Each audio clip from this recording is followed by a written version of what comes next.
You ready for stardom? No, it comes with the territory, but that's not where the satisfaction comes.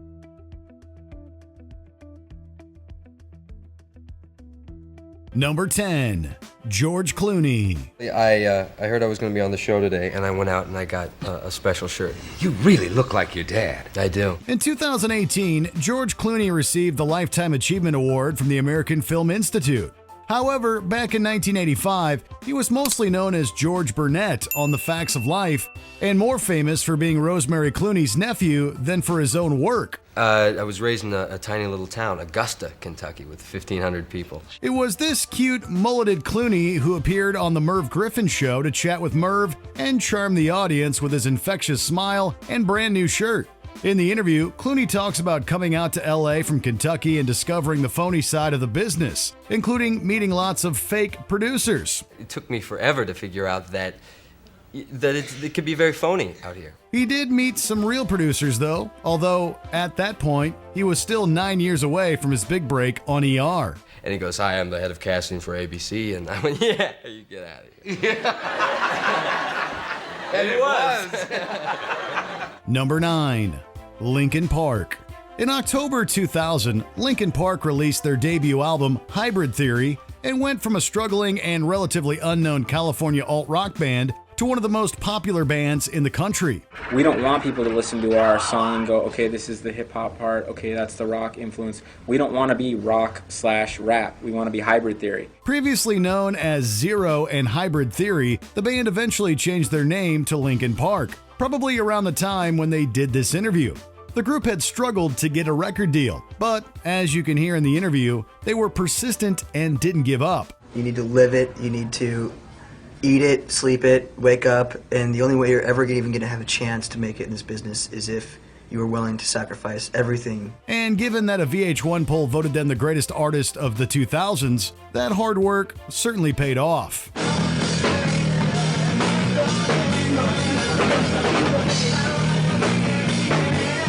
Number 8, Julia Roberts. It's hard to imagine anyone not wanting to cast Julia Roberts, but that was the case back in 1989 when Disney and Gary Marshall were casting the role of Vivian Ward in Pretty Woman. I really consider myself a bombshell. I think if people were going to describe Daisy in a word, they'd say, you know, she's hot. And maybe if they were going to describe me in a word, they'd say, she's nice. At the time, Steel Magnolias had yet to be released, so her only credit of any significance was the 1988 film Mystic Pizza. I saw where you said Daisy made you feel as if you could try anything. Why? Because she's really full of fire and full of spice and doesn't really think about what she's going to do and say before she does it. It was actually to promote that very movie that Roberts found herself being interviewed by Bryant Gumbel on the Today Show in 1988. And while she's very humble in the interview, in just 3 years, she would become one of the biggest stars in Hollywood and on the cover of People magazine's Most Beautiful 1991 issue. Feeling of a free-for-all, and I could do and say what I wanted to. My car! And if I was, questioned, I'm acting. Sorry. Number 7, Drake. Drake once told us, as he jumped out of a slow-moving white Bentley convertible, that he started from the bottom, living in his mama's house. Now, you're looking for a record label. Any success with that? It's been good so far. Definitely. I could have had a record deal already.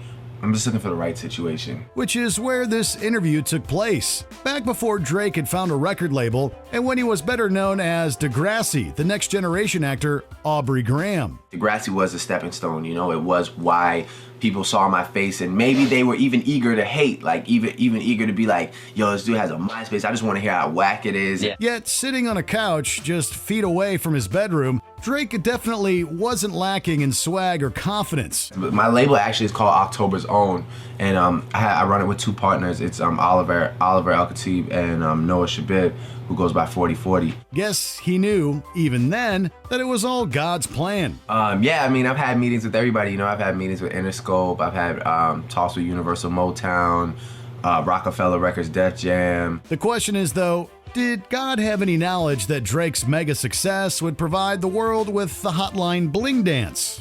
Because if so, we just want to say thank you. Maybe corporate America doesn't get it yet, and the record labels don't get it, but definitely I think the people really appreciate it, Number 6, Brad Pitt. Remember that Fox show, Glory Days, that was canceled after only 6 episodes? Don't feel bad. Most people don't. They're the best of friends at the best time of their lives. I don't know what I'd do without you guys. These will always be remembered as their glory days. Of the people who do remember it, though, we're pretty sure Brad Pitt is one of them, since it was a show he starred in. Did you always want to grow up and be No, I had no idea really, because I grew up in Missouri. And that's not really an option there, you know? It was also the reason E! did their first ever interview with the uber attractive yet relatively unknown actor back in 1990. Yeah. plans what to do? Yeah, I'm gonna be a truck driver. I'm gonna get a semi and drive trucks. He thinks I'm joking. Pitt is charismatic, engaging, and playful in the interview. All the characteristics he would bring, along with his cowboy hat and chiseled abs, to his star-making performance in Thelma and Louise the following year. Ladies, gentlemen, let's see who wins the prize for keeping their cool. Number 5. Nirvana. This relaxed chat with Nirvana took place in 1990, the year after the release of their first album, Bleach. So how was touring then? Beautiful, man. Beautiful. Big crowds. Huge. Stadiums, stage dive. While the record was well received, it wasn't a hit by any means. As they sat around in the interview, talking about their rock influences, little did they know that they themselves were only a year or so away from becoming one of the greatest musical influences of their generation. So how did you get into punk rock? Well, I Being in this small, isolated town. I read Circus Magazine when I was in 6th grade, and I thought punk rock was really cool. Just by following the Sex Pistols. With the release of Nevermind came the smell of teen spirit and the smell of success, fame, and cemented a place in the hearts of a grunge generation.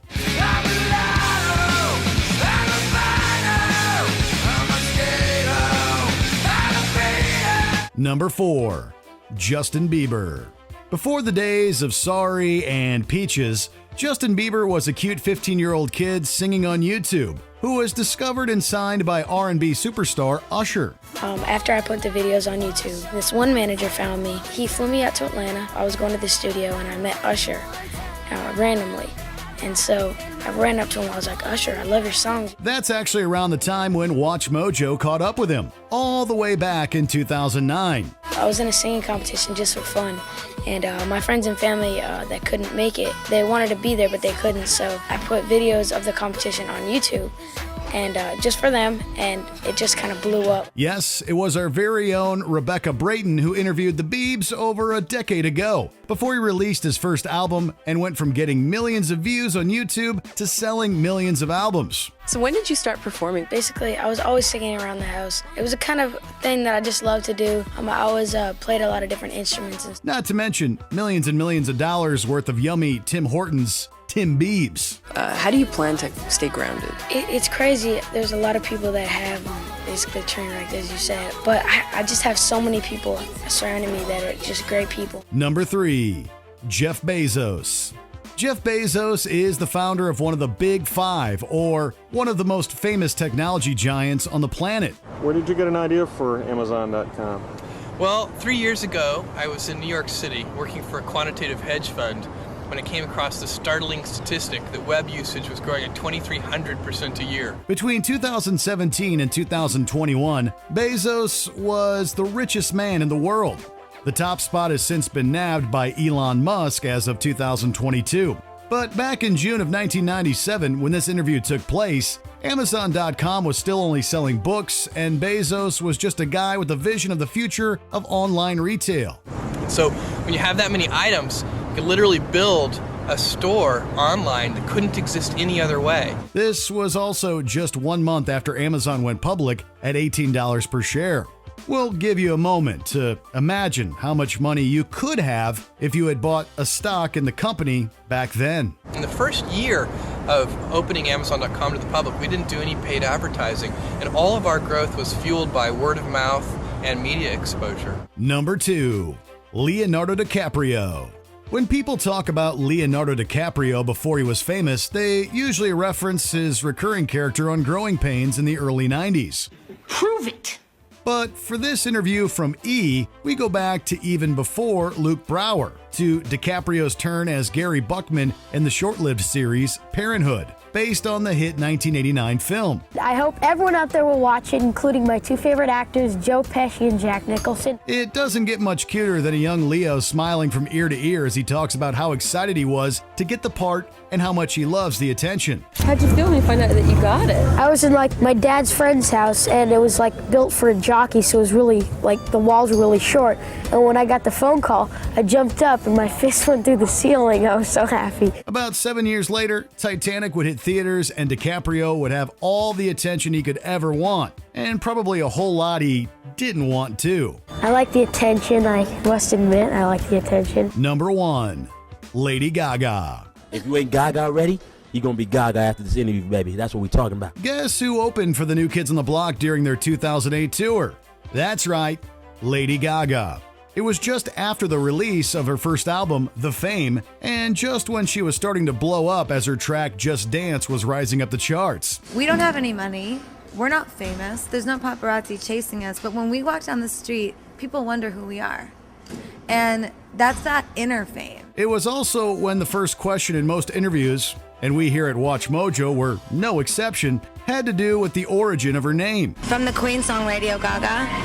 All we hear is Radio Gaga. As famous as she was then, it was nothing compared to the fame monster she would later become. You might say that it was around this time that a star was born. Live your life as if you would die if you were forbidden to make music. And if you do that, you will get your song played on the radio. Did you enjoy this video? Check out these other clips from Watch Mojo, and be sure to subscribe and ring the bell to be notified about our latest videos.